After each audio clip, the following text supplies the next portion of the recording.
Hello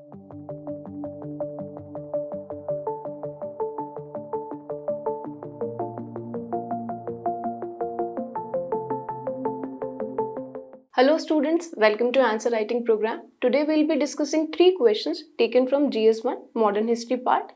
So the topics for the discussion are role of media and education, changes in legal settings by Britishers, judicial reform and civil services reform.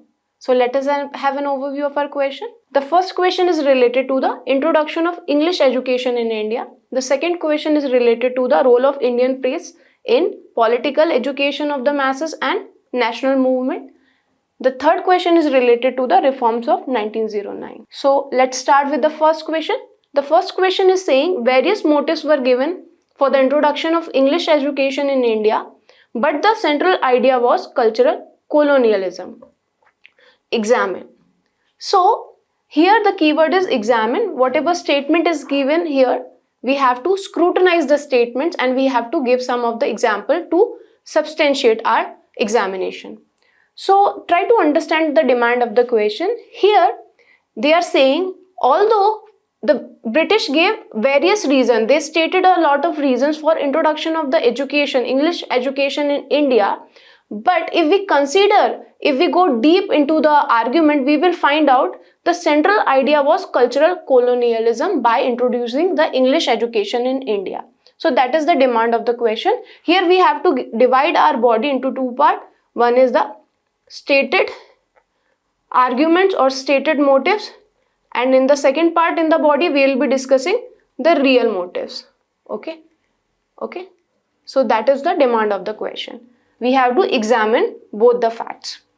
Now let us try to understand this question briefly. See, British came in India for doing the commercial purposes, but later on they got involved into the different kind of administrative purposes. They maintained their military and they got into conflict with different kind of princely states, and they try to introduce the education system, try to change the education system and also introduce English so that they can create a class of the people which is having color same as the Indians, but they are having British taste, opinion and morale and intellect. So they wanted to make the Indian disloyal of their own culture. That was the idea of cultural colonialism in India. Okay, now let us try to understand how we are going to write down the introduction of this particular question. Here in introduction, we can write down the various acts or policies of the British with respect to the education specifically, because it has been asked into the question. So we can write down English education was introduced in India in the 18th century through the charity schools, mainly for education of European and Anglo-Indian. So initially it was started for educational purposes of Anglo-Indian and English people, but later on if we see the Macaulay, he wanted to propagate the down filtration policy. Also, if we see the Charter Act of 1813, which has provided for 100,000 rupees per year for the educational purposes. So around 1 lakh rupees was separately granted for the educational purposes of India, particularly in English language. And also the missionary activities were allowed in this act so that they can propagate their ideas through the schools and other activities. So in introduction we can write down this. Now come to the body. In the body, in the first part, we are going to write down the motives which were given for the introduction of English. And in the second, we'll be writing down the real reasons or the real causes why English was introduced. So if we consider, liberal British consider it as a white man burden. What is white man's burden? English consider them, the British consider them as the superior race, and they consider it as their responsibility to teach and educate the people. And that is why they thought if they are introducing English into the India, they are doing as a responsibility to modernize Indians in English education. The second important point is reduce cost of governance. How? Because earlier, if they want to indulge into the different kind of activities, they have to take their people with them, or they have to educate their people with respect to the administration of the India, which was a difficult task because there was different territories in which the British were involved. So they thought for the subordinate post, what they can do, they can teach the people of India and they can give them low salary and they can get involved into the governance purpose. But actually, if we see, the idea was not to allow Indians into the higher post. They always had that kind of reluctance where they were not allowing Indian into the higher administrative post. The third argument which they gave into the favor to reduce the corruptions. If the Indians will be coming into the post, they will use their own resources with wisdom. So that was the argument given into the favor of education in English.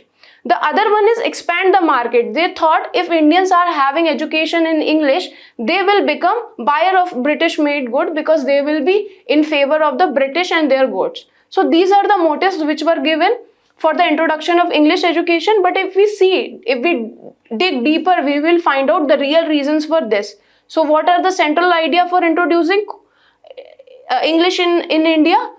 Which is cultural colonialism. So these are the real ideas why it was introduced, to make the Indians disloyal of their own culture.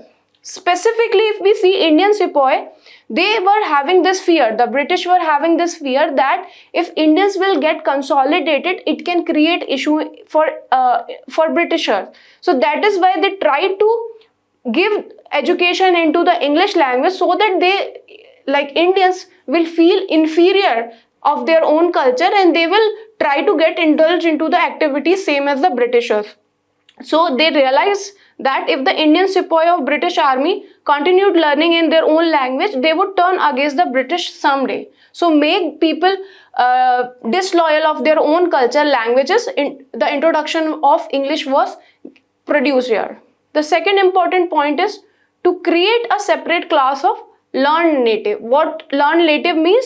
It means form the class of the person who is having Indian in blood and color, but English in taste and opinion, morale and intellect. So they try to create a people from the upper classes for the elite classes which were having same taste as Britishers, so that they will become disloyal of their own culture. They will prefer the British opinions, British morale, and they will propagate the idea of the British. The other one is down filtration. So this down filtration concept was given by the Lord Macaulay when he said that if we are giving education in English language, it would be accessible and affordable to a class of people who will be coming out from the influential and wealthy families. And if we are providing education to those people, later on it will get filtered down to the other section of the society also, so that these people are going to stay loyal to the British, because they are getting same kind of education, same language which has been provided to the British. So it became an instrument of ensuring trustworthiness toward the British rule, toward the company. The other one is, we can understand that they felt that if the education is provided into the same language, those people will create a kind of taste and appreciation to the British culture. For example, if they are given the same teaching of the English literature, the Indians would speak of the great Englishman. So what will happen? They will reject the teaching of the Brahmin priest or the cultural teachings of the natives. So they will not going to rise against British. That was the idea, so that in a systematic way the values and the system of the Indian culture and the language could be ruined, because Indian languages were given to the native people. The vernacular languages were much more available and accessible to the native people. If they are not getting education in their own language and the English language is being promoted, they will feel inferior. So they will get inferiority complex in themselves and they will appreciate the British. They will feel them as the ideals, and later on it will create a kind of society where the morale of Indian is already down. So that was the idea of cultural colonialism by the British. Now let us see the conclusion. Here in conclusion, we can mention how English education helped later on creating awareness among the people. So yes, the idea was to provide that kind of class which is appreciating the British values, the literature of the British, the morale and intellect of the British. But if we consider later on, this education helped out to create a middle class which was having accessibility of the education. So later on, this particular education created a middle class and created awareness among the people who took out the participation into the national movement. So that is something which Indians took at positively. Although this English education created of the class who were loyal to the British, but this same education deployed the class of Indians, or created a class of Indians who were having the Western ideas and who had that critical thinking. Along with that, they blended the Indian values and the culture, and they questioned the colonial rule itself. So it actually shown them a part to fight against the British rule. That is the something we can talk about, the impact of the English education on the Indian middle class and ultimately into the freedom struggle. So that is the conclusion which we have discussed. Now let us go through the model answer. In introduction, we have given about the Charter Act of 1813. Then we have given what are the motives behind English education, stated motive. And then we have discussed the real motive, which was the cultural colonialism. And then we have provided the impact on Indian masses and national movement. Now let us discuss our second question, which is saying the Indian press was important not only for political education of the masses, but also for laying a solid foundation for an active national movement in the future. We have to elucidate the statement. So the keyword here is elucidate, which means whatever statement is being given here, we have to explain the statement in the simple word, and then we have to provide some of the example to satisfy the demand of the question. So let us try to understand what the demand of the question is. Here they are saying the Indian press was very important. It served two purposes. The first one is it politically awakened the people. It politically educated the people, the masses. And the second role which it performed was to create a favorable ground for the national movement. So these are the two demands of the question which we have to fulfill. That is why we have to explain the statement in different two hats, and then we will be providing some of the examples with respect to the Indian press. So that is the demand of the question. Here in the introduction, what we are going to write down? We are going to write down the origin of the press in India, and also we can write down some of the prominent newspaper related to it. Okay, because Indian press played a significant role not only in awakening the people of India, educate them, to propagate the national movement, and also to create a kind of awakening among the people and to show the true nature of the British rule. So these are the different roles performed by Indian press, and almost all the leaders, all the important prominent leaders put out some of the journal and newspaper to provide that information to the masses. So that is very important role the Indian press played into the national movement and also in awakening the people. Here in introduction, what we are going to write down? We are going to write down the origin of the press. So we can say that the British East India Company set up its first printing press in Bombay in the year 1674.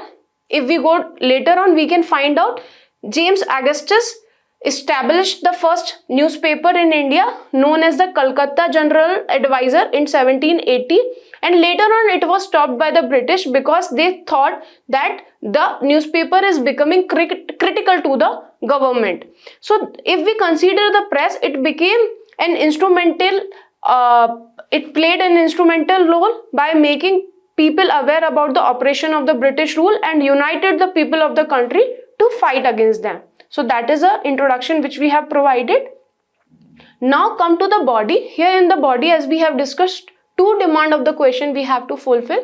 The first one is related to the political education of the masses, and second one, the national movement related role. So how it created political awakening among the masses? By creating awareness among the people, by providing the ideas, nationalist idea to the people, by developing and spreading nationalist ideology, also educating people about the different kind of policies of the British. If we consider early newspaper, they were propagating the ideas of the Indian National Congress. So whatever important resolution has been passed by the Congress in early days, it was based on the publishing of the newspaper only. So the Indian National Congress was also relying on the newspaper publication for propagating its resolution and proceedings. The next one is wide reach. because the newspaper were available into the vernacular languages. That is why they could cover a wide population and audience. And also, if we see, the local libraries were established there so that the availability of the newspaper can made into the villages also, not only in the cities. The other one is oneness and unity. How oneness and unity? By creating an awareness about the exploitative nature of the British policy, and also uniting people against the enemy who is abusing the Indians in every aspect, whether it is religion, culture, or the economic policy. So it make the people aware about the nature of the British rule. Along with it, it has a wide reach in the villages also, and also it promoted the oneness and unity because the different leader promoted their ideals and values and the ideas related to the nationalism into the newspaper. So it created a awakening into the masses of India. Now let us try to understand the second part of the body, which is the role of press in the freedom movement. Okay, so the first important point is the national service.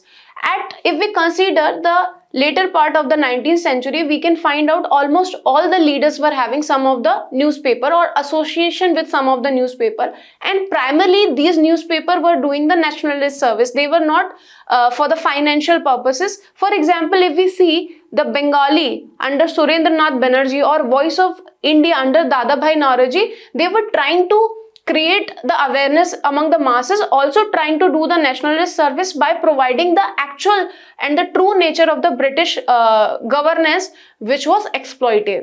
The second important point is tool of opposition or dissent. So these newspapers were very critical about the British rule, as we discussed, and they provided a opinion or dissent building among the people, and also for the nationalist movement. For example, if we see the Bal Gangadhar Tilak's publication in Kesari, what he wrote about the mismanagement of the British with respect to the India. So that is why they provided a tool to provide the dissent or opinion related to the British governance and policies, and also the economic exploitation by the British. And the other important point is they internationalized the Indian cause. So the newspaper which were publishing them in India, they were creating the awareness among the masses. The political atmosphere was also creating by propagating the nationalist idea, patriotic idea. So they were doing nationalist service also. They were providing dissent, but the one very important point which we have to keep here in mind is related to the internationalizing the cause. So they were presenting Indian cause on the global forums. For example, if we see Bangdut or Payam-e-Azadi, we can find out they were publishing their news and they were providing the global audience a perspective related to the nature of the British policy. So they were creating a consensus among the international audience so that they can put out active role with respect to the nationalist movement of the India. So these are the important points which we have to keep in mind related to the press as a role in freedom movement. Now come to the conclusion.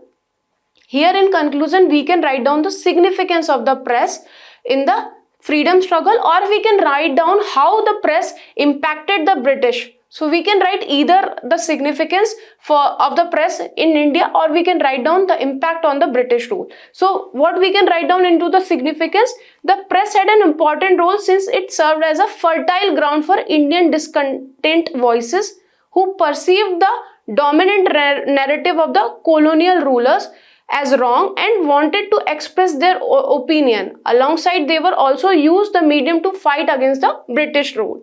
And we can also write down the impact on the British. So how British got impacted due to the press in India. So for example, the British tried to curb the freedom of the expression of the Indians and the newspaper by different kind of legislation such as Censorship of Press Act 1799 and different kind of regulation act. So we can understand that the British got fearful about the nationalist movement and the awakening of the masses, and they tried to curb it, but it couldn't stop the morale of the Indian nationalists. And we can see the leaders and masses become further stronger, and their opinion further becomes stronger about the rule of the British in India. So that is the conclusion, either by significance or impact on the British you can write down. Now let us go through the model answer. Here in model answer, in the introduction, we have given the origin of the press and some of the important newspaper, and then we have given the role of the press in political education of the masses, and then we have given the role in active nationalist movements such as national service, tool for opposition and dissent, internationalize Indian cause, impact on British, and then in the conclusion we have written down the importance of it. Now let us discuss our third question, which is saying the reforms of 1909 afforded no answer and could afford no answer to the Indian problem. Elucidate. So the keyword here is elucidate, which means we have to explain the statement which is given here, and then we have to provide some of the example to substantiate our facts. Let us try to understand the demand of the question. Here in the question, we are talking about the reforms of 1909. So we have to provide some of the provisions related to the reforms of 1909, and then we have to divide the body into the two segments. In the first part, we have to explain why it afforded no answers, and in the second, we have to explain why it could not afford, or it could afford no answer to the Indians' problem. So see, this 1909 reforms afforded no answers because no answer to the Indians or the Indian National Congress, which demanded the self-government into these reforms. But actually, the promise of the self-government was not fulfilled. That is why it couldn't or afforded no answer to the Indian problems. And it could afford no answers because the unwillingness of the British. So these British were not having willingness with respect to fulfilling the promise. That is why it could afford no answer to the Indian problems. So we have to divide our body into two parts related to the afforded no answers, because it could not fulfill the aspiration of the Indians, and it could afford no answers because the British were not having willingness with respect to the fulfillment of their demands. So let us go through the introduction. Here in introduction, we can write down some of the important provisions related to the act. So we can write down some of the revolutionary and some of the controversial aspect of the 1909 Act. So this 1909 Act, also known as the Morley-Minto Reform, because the Morley was Secretary of State, then Secretary of State of India, and the Minto was the Viceroy at that time. That is why it is known as the Morley-Minto Reforms or Indian Council Acts of 1909. It was part revolutionary and part controversial. Why revolutionary? Because it provided the method of the election and widened the scope of the Legislative Council. But it was controversial also because the first time separate electorate for Muslims were introduced. So this was the tendency which has been seen as the communalize the spectrum of the freedom struggle in India.